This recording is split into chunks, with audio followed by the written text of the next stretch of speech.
Good morning friends. पिछली video में हम लोगों ने point of intersection of two lines इसके ऊपर कुछ प्रॉब्लम्स किए थे और इसका बेसिक डेफिनेशन के बारे में जाना था। तो आज और कुछ प्रॉब्लम इसके ऊपर हम लोग देखेंगे। तो शुरू करते हैं। First question is show that the area of the triangle formed by the line y equal to m1x, y equal to m2x and y equal to c is equal to c square by 4 root over 33 plus root over 11 where m1 and m2 are the roots of the equation x square plus root 3 plus 2x plus root 3 minus 1 equals to 0। मतलब यहाँ पर तीन line का equation दिया गया है। इन तीन लाइनों से जो एक ट्रायंगल कॉन्स्टिट्यूट होता है उसका जो एरिया होगा वो ये आ जाएगा, जहाँ पर m1 एंड m2 जो है वो इस क्वाड्रेटिक इक्वेशन का दो रूट है। तो शुरू करते हैं। पहले दिया गया है कि m1 एंड m2 इस दो क्वाड्रेटिक इक्वेशन का दो रूट है। तो पहले इक्वेशंस लिख लेते हैं। y equal to m1x,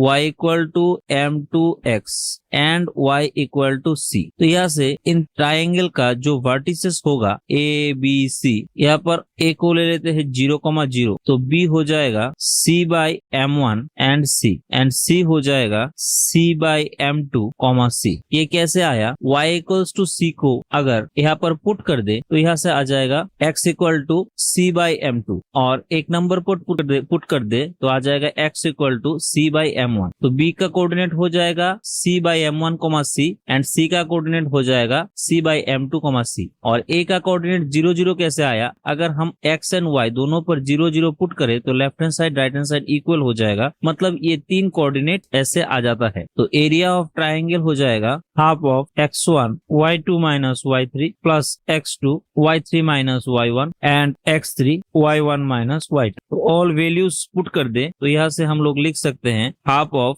c square by m1 c square by m2 इसका मॉड्यूलस। तो यहाँ से हो जाएगा c square by 2 into modulus of m1 minus m2 by m1 m2। अब m1 एंड m2 दो रूट्स है इस quadratic equation x square plus root 3 plus 2x plus root 3 minus 1 equals to 0। तो यहाँ से हम लोग प्रोडक्ट ऑफ कोई भी एक क्वाड्रेटिक इक्वेशन अगर दिया हुआ है तो इन दोनों रूट्स का जो सम होगा और मल्टीपल होगा वो हम लोग जानते हैं कि m1 इंटू m2 हो जाएगा c बाई a और यहाँ पर c है रूट 3 माइनस 1 बाई 1, a 1 होगा तो यहाँ से हो जाएगा रूट 3 माइनस 1। अब m1 माइनस m2 दोनों रूट्स के अंदर जो डिस्टेंस है उसे हम लोग लिख सकते हैं root under m1 plus m2 इसका square minus 4m1 m2 and दो रूट्स के बीच जो एडिशन होगा वो हो जाएगा b बाई a। b यहाँ पर है, आप लोग शायद जानते हैं ax square plus bx plus c अगर कोई क्वाड्रेटिक इक्वेशन है और इसका दो रूट अगर m1 m2 ऐसे है तो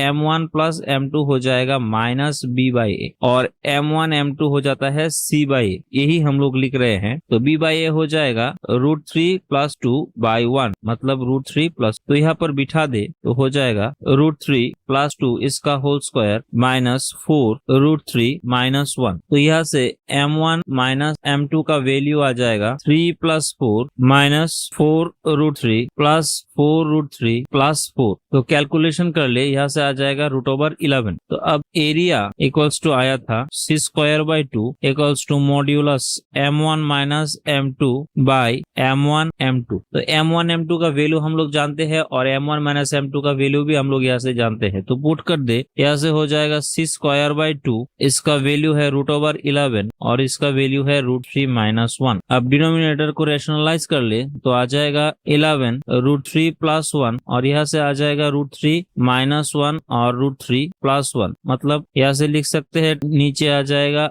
2 और यहाँ से आ जाएगा 33 प्लस रूट ओवर 11 बाई 2। तो ये आ जाएगा c square by 4 into 33 plus 11 and hence the answer. Second question is find the orthocentre of the triangle whose sides are x plus y equals to 1, 2x plus 3y equals to 6 and 4x minus y plus 4 equals to 0। मतलब कोई एक triangle का तीन sides का equation दिया गया है, यहाँ से ऑर्थोसेंटर का जो कोऑर्डिनेट होगा उसे निकालने को बोला गया है। और ऑर्थोसेंटर हम लोग जानते हैं कोई एक ट्रायंगल पर अगर 3 ऑल्टीट्यूड हम लोग ऐसे ड्रॉ करें तो इसका जो इंटरसेक्ट, इन तीनों का जो इंटरसेक्टिंग पॉइंट होगा उसी को ही हम ऑर्थोसेंटर बोलते हैं। तो प्रॉब्लम को कैसे सॉल्व कर सकते हैं देख लेते हैं। पहले x plus Y equals to 1, 3 equation लिख लेते हैं। 2x plus 3y equals to 6 and 4x minus Y plus 4 equals to 0। ये एक, इसे 2 नंबर और इसे इक्वेशन 3 ऐसे दे देते हैं। तो इक्वेशन 1 एंड इक्वेशन 2 को सॉल्व करें तो यहाँ से x का वैल्यू जो आएगा वो होगा -3 एंड y का वैल्यू आ जाएगा 4। तो इसे हम a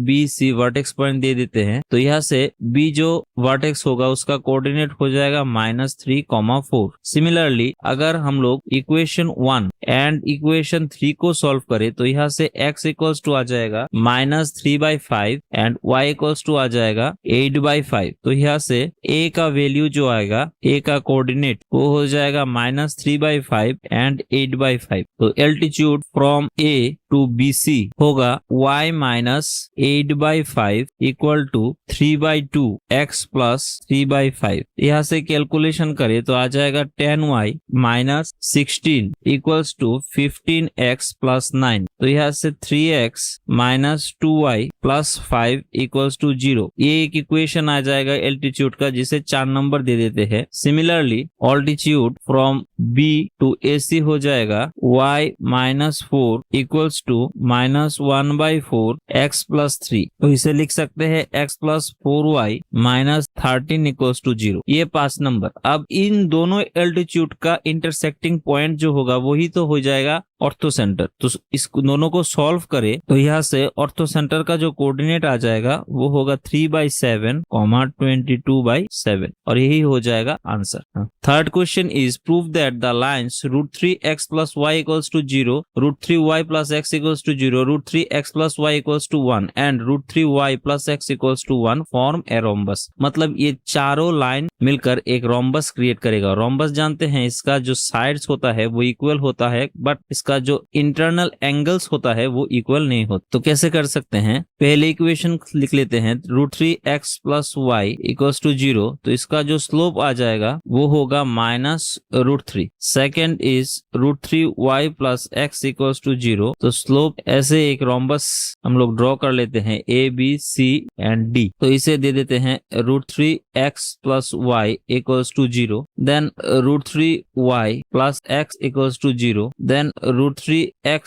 plus y equals to 1 और √3y plus x equals to 1। तो यहाँ से स्लोप ऑफ BC जो आएगा वो हो जाएगा -1/√3। Third equation is √3x plus y equals to 1, तो स्लोप ऑफ CD हो जाएगा -√3 और √3y plus x equals to 1। यहाँ से स्लोप हो जाएगा AD इक्वल्स टू -1/√3। तो 1 इसे 2 इसे 3 और इसे 4 दे देते हैं। तो हम लोग यहाँ से देख सकते हैं इक्वेशन 1, 2, 3 और 4 से जो स्लोप ऑफ ऑपोजिट साइड्स है वो इक्वल है इस क्वाड्रिलेटरल का। तो यहाँ से हम लोग बोल सकते हैं कि ऑपोजिट साइड जो होगा वो पैरेलल होगा क्योंकि slope of opposite side are equal. तो यहाँ से बोल सकते हैं कि ABCD एक पैरेललोग्राम। अब हम लोग और देख सकते हैं कि distance between AD and BC and DC and AB जो है वो इक्वल टू